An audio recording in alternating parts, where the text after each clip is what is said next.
Yo and hello everybody, Mike here, baseball collector, and I am heading to my first sports card show here in the Dallas-Fort Worth area in a really long time. This is supposed to be, it's called the Texas Sports Card Show, and it is supposedly 200 tables, so I'm really excited. It's up in a town called Frisco. I'd call it really a city. It's a suburb of Dallas, and it's about, it'll take me probably an hour and 15 minutes to get there. So I'm just shooting this kind of little intro. Hopefully I'm going to be able to get a lot of video of the show and give you guys an inside peek at a decent sized show here in Dallas-Fort Worth. And I've never been to where I'm going to get there, so I am excited about seeing this place. It's called the Stars Center. Who knows what I'll get there? I have no idea. I've got a $500 budget, or I've got $500 in my wallet. That's never the budget. There's always ATMs. So, but that is what I've got in my wallet, and so we'll see what we can get. Hopefully, you know, maybe some slabs, maybe some vintage slabs, Hall of Fame autographs, although it'd be hard to find any Hall of Fame autographs that I need for the $500 in my wallet, and that would be a shame to spend all of my money on one thing. But definitely excited, definitely looking forward to seeing what is there, and we'll see you guys in a little bit when I get to the place. So see you in a bit. All right, I'm still driving. Got about 30 minutes to go, I think. I hope. It's a long way away. I have 3 hopes for today I just thought about, I was thinking about on the way. First of all, I hope I don't get a ticket, because man, I am, you know, when you get excited, I'm driving a little bit faster than I probably should. The second thing I hope is that I hope I remember to eat at some point today. That would be really smart. And number 3, I hope I run into some other YouTubers. I don't know who's going and who's not, so I hope I get to see some people and say hi to some folks, so we'll see. Check in with you later. Okay, I'm here. I'm heading into the show. Made a few wrong turns, and first things first, man, I gotta pee like a racehorse. So, see you in a minute. Okay, so we're inside the show, and we're really inside the like a practice facility here for our game for the Stars and the Dallas Stars hockey team. And you can see it starts over here. It says there's 200 tables. I bet there are 200 physical tables, but there's definitely not 200 dealers here. And that's it. I mean, I already walked the whole floor in about 20 minutes. Found a couple things, but the tables just run all the way down. Basically an entire basketball court is what it looks like, hockey rink. And as I would expect, as I'm walking through, I mean, prices are crazy high. I'm here early. I mean, the show just opened at 9:30 this morning. I walked in at 9:35, and there are probably a third of the tables that the dealers aren't even here yet, and so that's mildly surprising.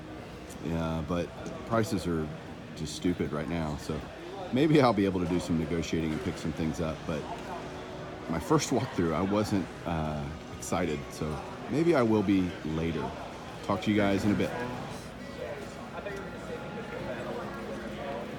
Candor, a lot more difficult than the cards. For sure. So we're just checking out some cases here. It's a local dealer. Here's his card. Mr. Lewis. He's got some great stuff. Sorry about the glare. But, he's got some really nice cards. A lot of cards I need. Unfortunately, he's a big BBG guy, and I am not. But he does have a card I need, which in PSA that I might be buying, but we'll see. Some great stuff. Trying to keep the glare off, but man, I don't know. The lights are literally right on top of us, and there's a bunch of them.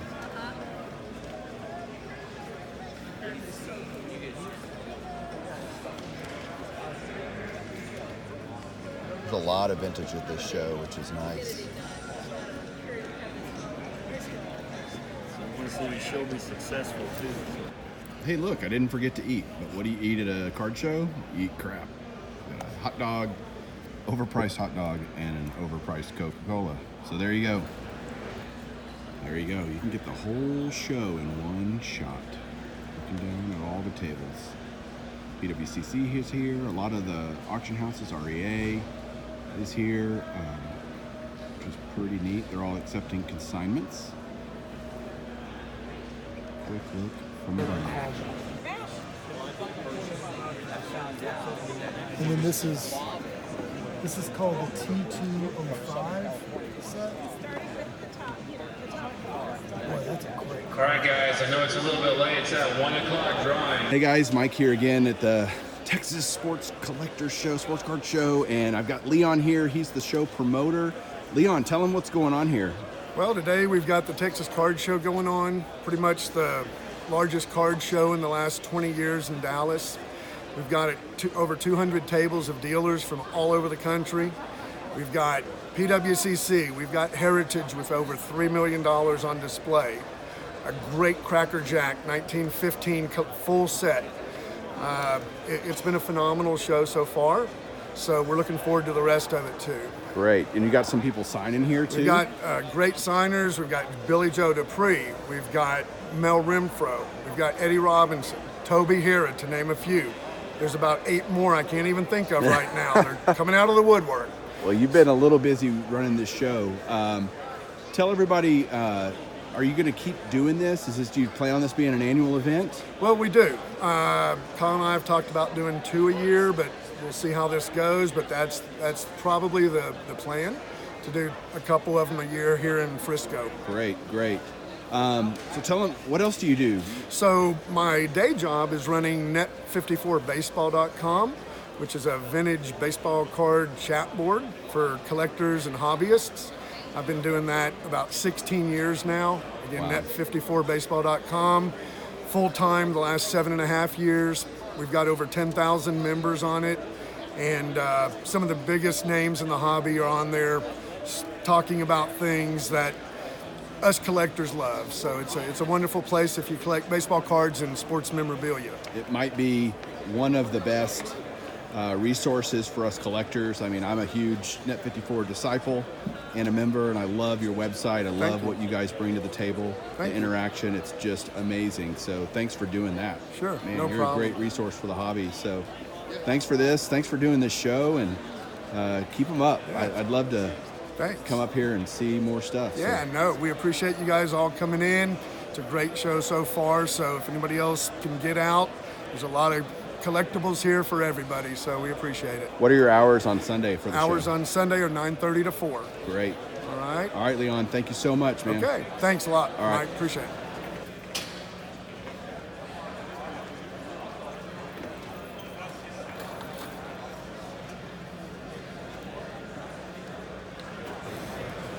All right, what's up, guys? Now I'm talking to Jeff here. Jeff is with. Who are you with? Pack Geek. Just kidding. I know. Pack Geek. And there they are, Pack Geek. Let me zoom up on that.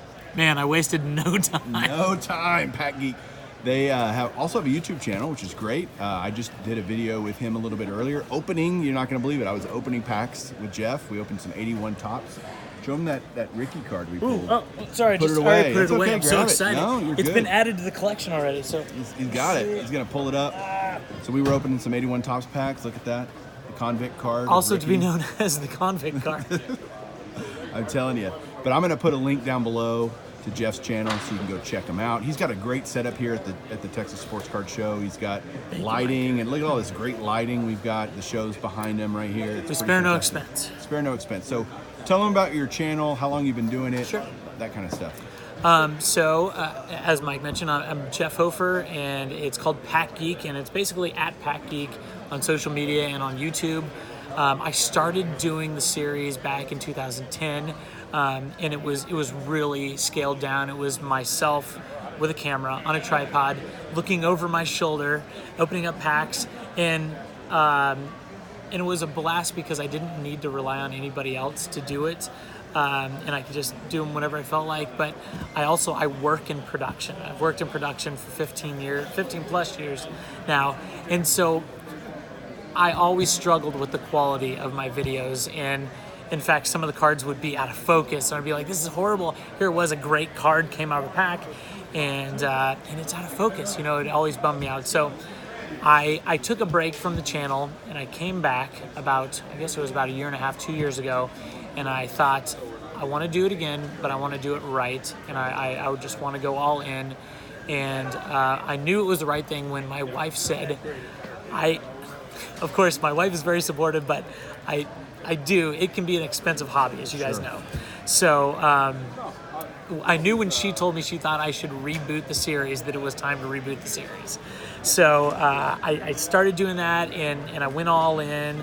Again, I work in production, so I know people who, you know, are great photographers, cinematographers, run sound. So I usually have a 2-person crew. I have 1 person running sound and running camera, and then 1 person just running cameras. We have a 3-camera setup, so it's pretty intense. That's as high far tech, as, man. It You're is. high tech, seriously. It's pretty. I mean, we go big, but it's the only way I want to do it now. So I get less content out, but the content is pretty good quality. Yeah, I'm gonna, hopefully a bunch of people from this will go check it out. So you open packs on your channel. Yes. Tell me, what's the coolest thing you've opened, or what's the coolest thing you've pulled from a pack? Oh man, you know what? So my wheelhouse of cards is really the 80s, and even back to like 75. They're just cards that I love and I grew up collecting. So if I'm pulling something from that era, I would say I pulled 2 different Larry Bird, Magic Johnson rookie cards out of episodes, out of packs on episodes. Yeah. That was really fun. That was a big hit. 87 Fleer Jordan I pulled in an episode. And then some of the newer stuff, there's a gentleman who works with Panini. His name is Tracy Hackler. I know. He occasionally comes on the show, and he's brought these briefcases that are flawless football. Right. And it looks like a James Bond briefcase. And they're all limited edition cards. That was pretty fun. Like, that was a trip for me, seeing cards coming out of a briefcase, you know? That's beyond me. That's not what I'm used to. Awesome. Well, man, what's the oldest pack you've opened? I opened, I can't remember if it was 1 or 2 packs of 1966 O-Pee-Chee baseball. Okay. And that was back in 2010. They were expensive, but they were not ridiculous like they are now. Like, packs have gone up a lot since 2010. And then I opened up some like 1970 packs, some 71 packs.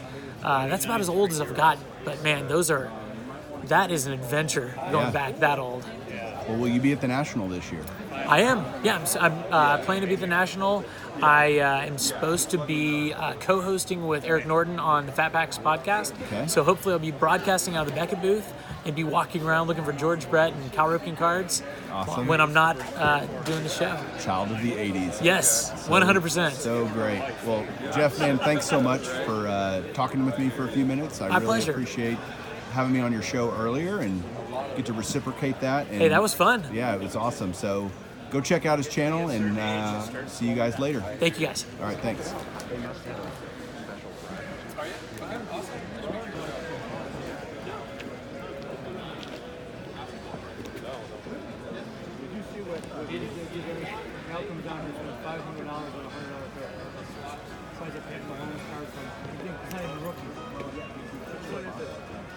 Bought an autographed card for $500. That's the second year card. Oh, he's all the autographed. All right, so done at the show. I'm leaving, about to walk out the door, and didn't spend nearly what I thought I would spend for my budget. And that's okay, you know, you don't just spend money to spend money. So I will see you guys when I get back home, about an hour plus drive, and we'll do a little bit of recap. So see you in a little bit. Well, I'm back at the house, and the show's over. Made it home. All is well. Time to show you guys what I got and kind of give you my general thoughts on the show. Overall, it was a good show. I mean, it was 200 tables, probably 60 to 80 dealers would be my guess. Early in the morning, they all weren't there, so that was mildly annoying. I wish everybody had been on time, but you know, they can do whatever they want. They paid for their money for the show, so if they don't want to be on time, that's fine. I got to meet several people. Several people came up to me and said hi. That was great. I had one guy it was a dealer, and he said, "Oh, you're that YouTube guy." Yeah, I'm a YouTube guy.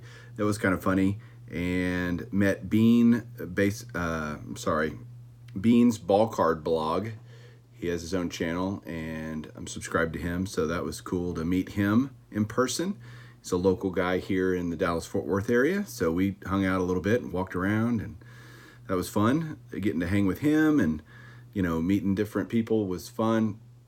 I honestly didn't pick up a whole lot. I got a few things here. I'm going to show a little bit of mail, actually, and kind of just get those shown so I can, because on my way to the show, I stopped at my office because I had a package that came in, ironically, from another YouTuber whose first name is Michael, and he had been at a show, and he had sent me an email and said, "Hey, they've got all these Perez steels. Are you interested in any of them?" And we kind of talked through it and ended up making a deal with the dealer. So I'm going to show these off real quick. I'm going to show everything this way just because I got some bigger stuff. It'll make it a little bit better. But I got this Celebration Juan Marichal postcard that I needed for my set, PSA on the back. And it says $60 on it, but I paid $60 for all four. I'm going to show four, and I paid $60 for all of them. So I got that.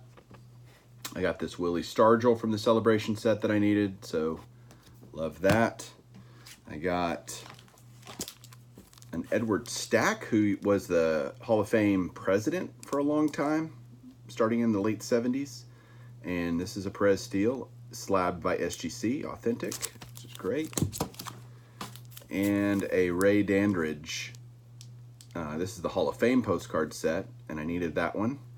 This is from 1987, and it's slabbed by SGC. Those are my first two autographs ever to have slabbed by SGC, but they're in the new holder, it looks like to me. I also got in the mail this Perez steel of Duke Snider, which is a great one. I needed that one. It's part of the Masterworks set. So there's that. So that's all the mail I've got. Now let's show some of the stuff from the show. I was by one dealer, and he had all these old Texas Rangers programs, game programs from back in the day. I ended up picking this one up here. It is from 1973, and it's signed by somebody, but I have no idea who signed this thing. Not really that important, but really cool because I was born in 1973, and so I ended up getting that for $5, which is great. Love having that cool piece. I bought a book, right? I bought a book. What's Mike buying a book for? But I did. There it is. It's I Had a Hammer. I love this book. I have this book, but what I don't have that this one has inside of it is on the cover page. That one's signed by Hank Aaron. Let me get some of the glare off. There you go. Look at that. Beautiful. Love it. What's neat is it had this autograph ticket from a show in 1994 in Clearwater, Florida. So there's the autograph ticket that was with the book. And I've seen enough Hank Aaron autographs. That one's legit. So I got that for a good deal. That was the last thing I bought as I was walking out. I'd seen it. I'd picked it up probably 3 or 4 times. I probably walked the whole show floor 20 times total. I probably saw everything there multiple times, and just didn't. I bought the program, I bought the book, and I bought 2 cards. And here I'm going to show you the 2 cards. The first one I got is this 62 Stan Musial Topps in an excellent to mint 6. I got a good deal on that. Needed it for my 3 decade set. And then the best card I got by far is this one. It is the 1957 Topps Sandy Koufax. This is the last card that I need for my 57 Topps Hall of Famer run. And so I'll be getting to do a showcase on all of my 57 Topps Hall of Famers soon, because I finally completed that. That was the last one that I needed. And it's a beautiful 6. I mean, it is really well-centered, sharp card, just love it. And then I got to keep as you saw earlier in the video, I did a break with, or you heard about it, I guess. You'll see it on their channel. I did some breaking with the guys from Pack Geek with Jeff, and we broke some 85 Topps packs. So I'll put a link to their channel below, like I said earlier. So go check that out. But he let me keep a bunch of the cards, the Jack Morris, Steve Carlton, Paul Molitor, Raleigh Fingers, little league leader card with Mike Schmidt, and Ground Chuck right there. So again, I really appreciate it. If you stuck around this long on this video, I really appreciate it. I know it's a long video, but it was a fun day, and I really am glad that I went to the show and checked it out. So thank you guys for watching. We'll catch you soon. Keep collecting.